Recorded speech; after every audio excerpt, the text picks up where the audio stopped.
Hello, everyone. It is Jabeen Fayaz. I'm the medical director for SimKit Simulation Program, staff physician, pediatric emergency medicine at the Hospital for Sick Children, and associate professor at the University of Toronto. I'm very happy and honored to be invited here to talk about the role of AI and technology in pediatric emergency medicine, especially with the lens of simulation-based education, which is an area which I'm very passionate about. So these are my three basic learning objectives. That is, what is the intersection of AI and clinical care? There's a huge kind of boom of technology. We know how it's being used, but I just want to showcase some of its clinical utilization, especially from the lens of simulation. And then what is the role of AI in pediatric emergency medicine through a case study, and then how we can utilize or leverage or bridge AI patient care via simulation. So let's start. These are some of my disclosures, and I want to just say a disclaimer that the work which I'm presenting is all the teamwork and represent the hard work of many, many team members. I'm just their voice and face, but there are so many people behind all this work. So let's talk about the intersection of AI and clinical care. We all know in a fast-paced EDs how busy we are. There are multiple challenges in terms of a sick patient presenting, wait times, there are boarded patients, there are issues with the diagnosis, etc. So in these fast-paced EDs, we try our best to provide the best possible care to our patient, but it is not always possible. We need some help, and that help is provided through clinical processes, clinical guidelines, and now the AI is rapidly reshaping our EDs, not by taking over, but by supporting all of us as physicians, as educators, that how we can leverage the technology to provide us some kind of pointers, how to pick up a needle from the haystack from 20 waiting or 30 waiting patients who are all appear the same categorization on the caliber of how sick or how well are they. Traditionally, what used to happen that we learn whatever patient come to us, we see them, we discuss it with our seniors, and we learn from it. But then now with having simulation as one of the tool, it turns practice into the mastery learning. And I'm very blessed and privileged and honored to be working at SimKit Simulation Program with an amazing team who is making it happen every day. Now coming back to basics, I'm pretty sure you are now being aware, but just to bring all on the same page, what is AI?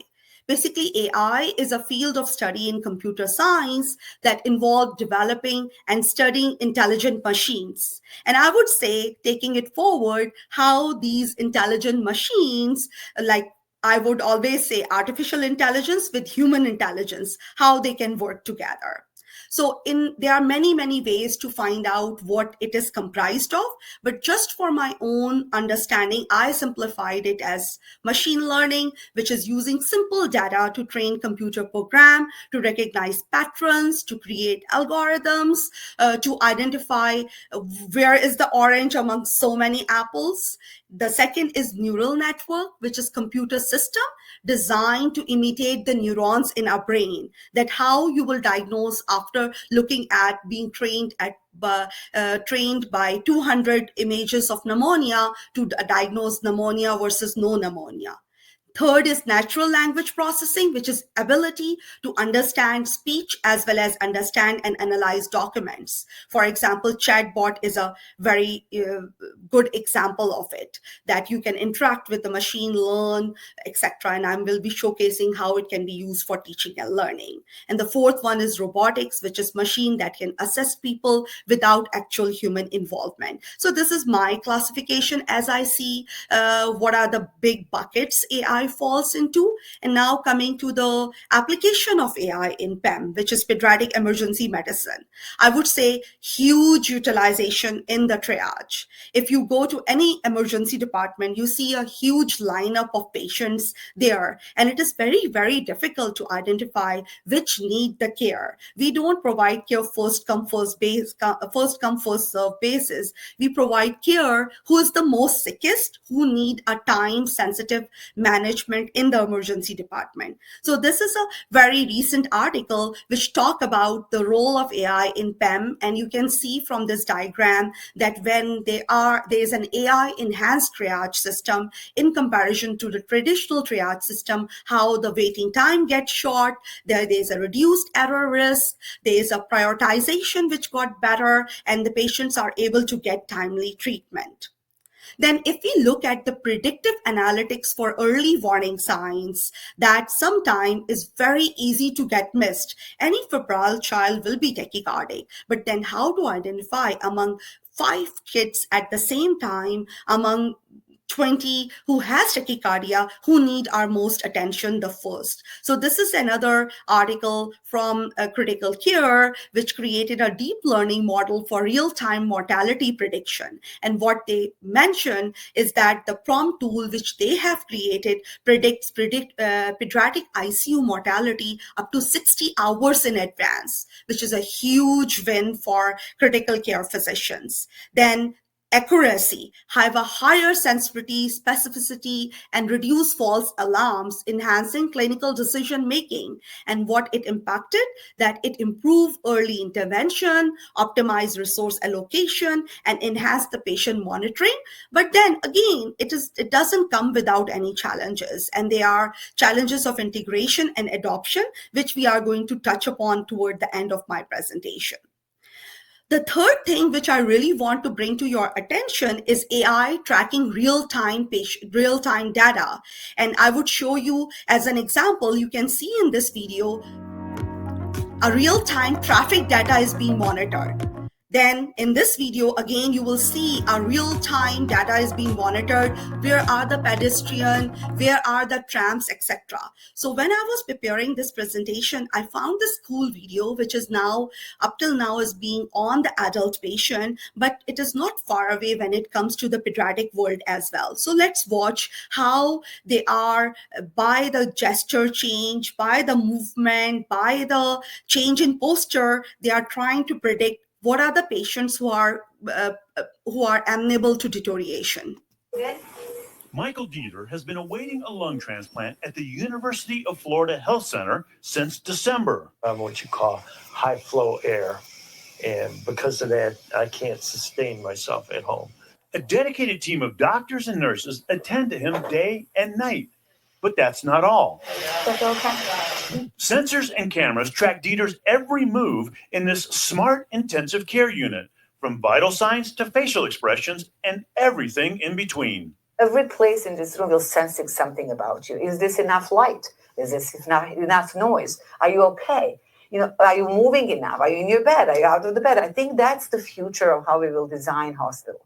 More than 350 gigabytes of information per patient goes into a central computer, where artificial intelligence then processes the data. So we can look at the patient and go, they're moving a lot. There's something going on there, or their face has a certain grimace to it that they normally don't have. So isn't it cool that just without patient telling us something, we are able to predict that is this something happening which should not happen, and we can predict very quickly the signs of deterioration even before the vital signs get deteriorated. So coming to my second objective, which is role of AI in pediatric emergency medicine, and I'm going to share one case study, which is the integration of CPR coach role into our hospital resuscitation team, which is a simulation-based quality improvement project. And I want to acknowledge Roger to lead this project and the whole team who was part of this project.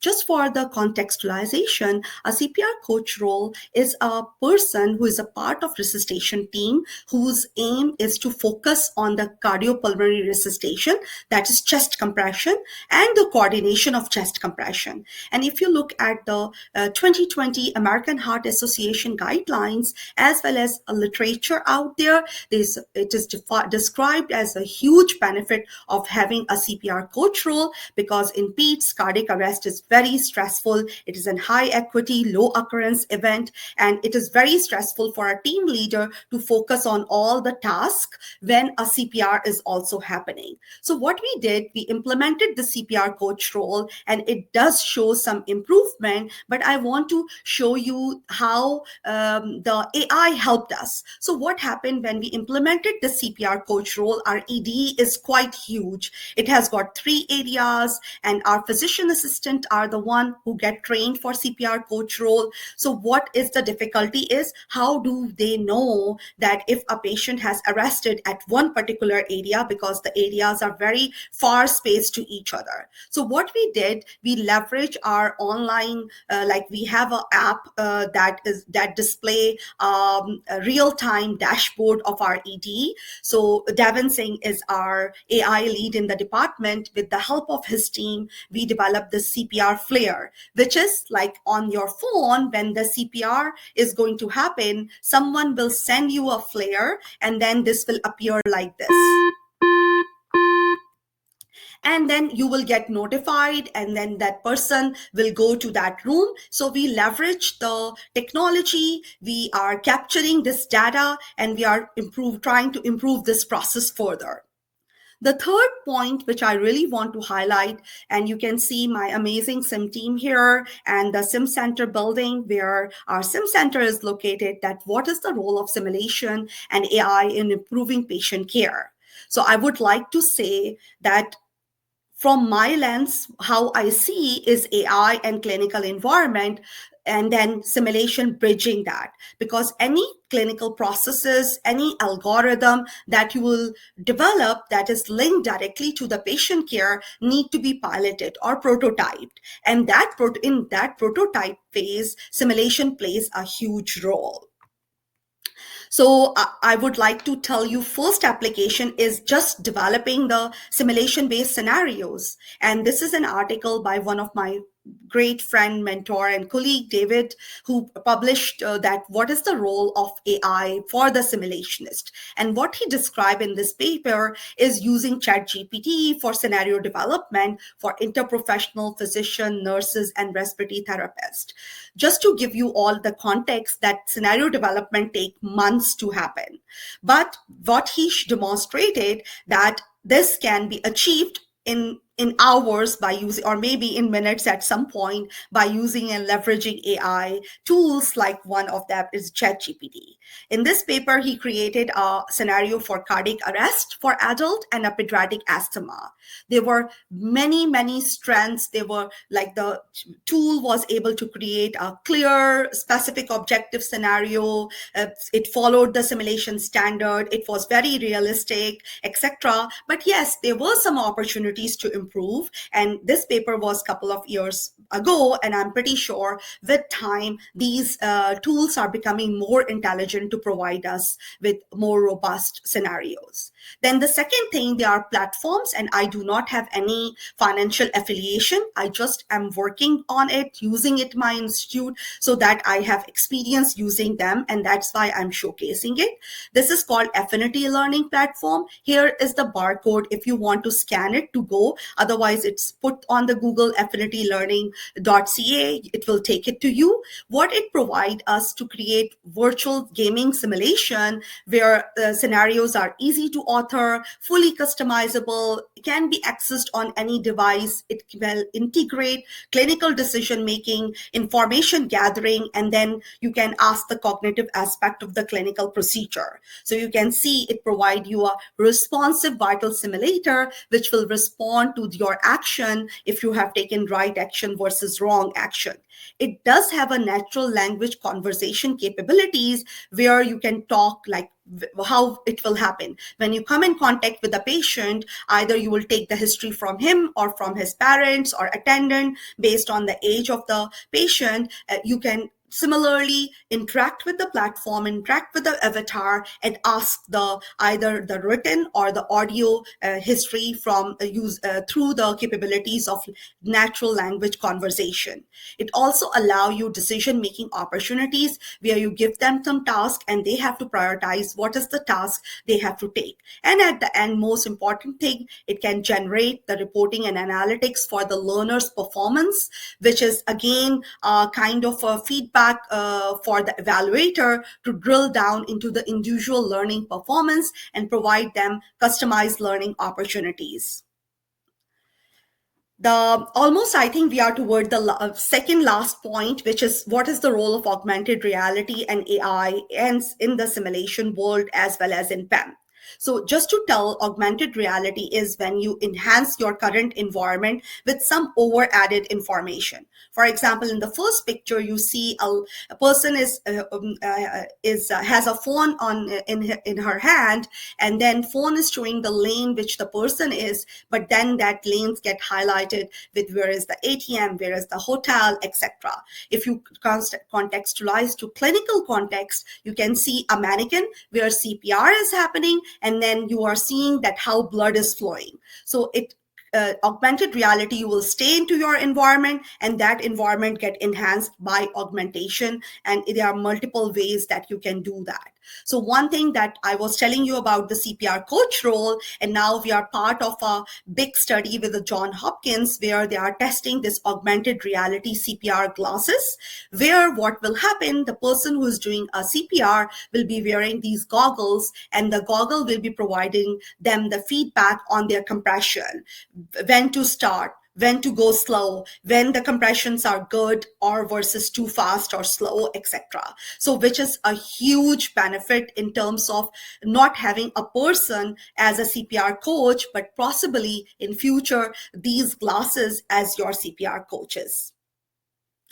Now you all have heard about chatbots, and their chatbots have multiple utilization, starting for providing opportunities to the learner to take history or have a patient interaction, as well as be partner with you as resuscitation assistant. So let's watch a video where a learner is taking history from a chatbot. Hi Mark, how can I help you today? I have this ulcer on the bottom of my left foot. It's quite sore. How long has it been there for? It's been there for a few days now. Is there anything else that you're concerned about? So you can see it looks pretty realistic. So you can prepare your learner to interact with these kind of chatbots to make them prepared to interact with the real patient in the real clinical world. Isn't it be too cool that they are more prepared to have the empathic, inclusive, and diverse interaction with their patients? And then this is an example where we are doing a course where Devin was one of the participants, and then we said, let's try whether chatbot can be a resuscitation assistant. It was a scenario for supraventricular tachycardia, and then the chatbot is providing us guidance what to do. I think the blood pressure, Dylan, has dropped to 56/39. What should I do? With that drop in blood pressure, we need to be more aggressive. Let's go ahead with synchronized cardioversion. Start at 0.5 to 1 joules per kilogram. Are you ready? We're getting ready. Okay, charging. So see, we didn't train this chatbot. We just, I have my paid version. I just open it up, give them instructions, and then we started having it. So you can imagine with more training, how these models can act as a like a resuscitation assistant to all of us, and will take off the cognitive load, which make us prone to make mistakes. And then errors will be reduced, and ultimately it will benefit the care of the patient, quality and patient safety that we all aim for. Then chatbot for enhancing realism. When we are working with our mannequins, we always have this problem that mannequins don't give you history or don't talk to you. So we can use chatbots to be a history provider. So what we did, we trained our chatbot to be a Zahira, one patient, and we put it at the side of the head end of the patient and hide it with the blanket. And once the learners are asking or the people are interacting with the mannequin and asking questions, the chatbot was responding. So just watch a couple of seconds. Hello. Hi, Zahira. It's Dr. Fayaz here. How are you today? Hi, Dr. Fayaz. I'm Zahira. I'm okay, but my head and leg hurt a little bit. Oh, I'm so sorry to hear that. Can you tell me what happened? Well, I was in the car with my aunt, and we were driving at about 60 kilometers per hour. Then we had an accident, and I hit my head and hurt my leg.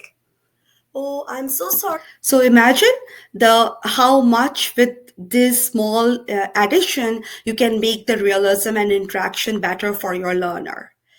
So then another utilization is you can create immersive escape room for many purposes. And at Sickets, I will skip this video and you are more than welcome to contact me and I will show you a little more and more details. But we are creating an immersive escape rooms where we are leveraging and utilizing not only technology, but incorporating AI to provide us some of the experience that is fully immersive for our learner. So this is a barcode if you want to follow us on social media and see what amazing work me and my team is doing at Sick Kids. You're more than welcome to connect, to ask, to come and visit our sim center at any point in time. But these all amazing work doesn't come without some challenges and barriers. Yes, there are these capabilities, but then what are some of the challenges and barriers that we need to be aware?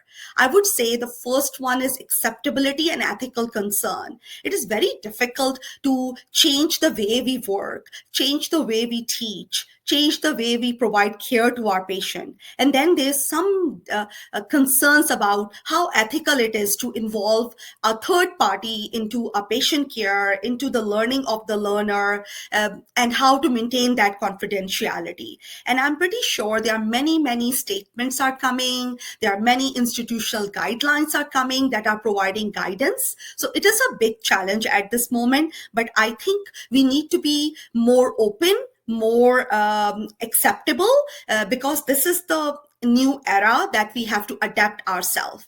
The second is data quality and bias.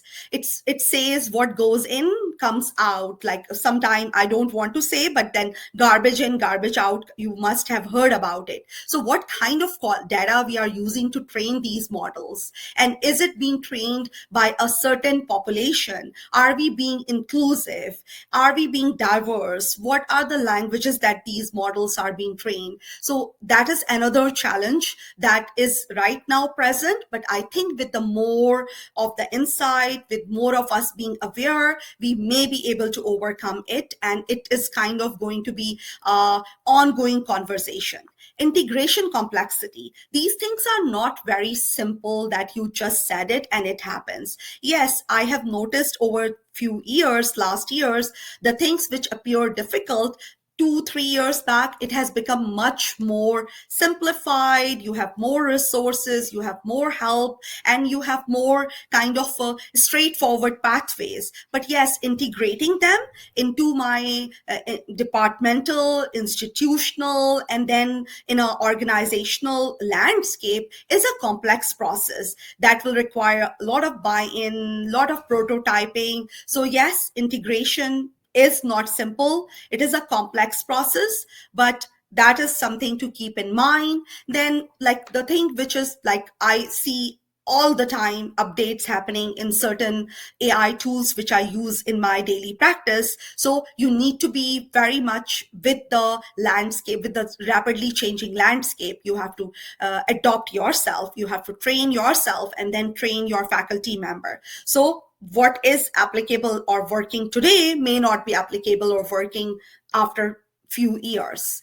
And the last one, knowing your limitation, having guardrails and having a proper limitation or proper checkpoints that what is happening, how it is happening, where are the limits. So I would say knowing your limitation, knowing where to stop is an important thing to consider when you are working with these AI tools, especially for the teaching and learning purposes, simulation purposes, or for providing clinical care purposes. So I would like to say in conclusion that yes, it is something which is rapidly evolving. It is something which is challenging, but we have to be aware that this is how the future will work, and we have to keep in pace with all these technologies so that we are better prepared to provide the best care to our patient and to provide the best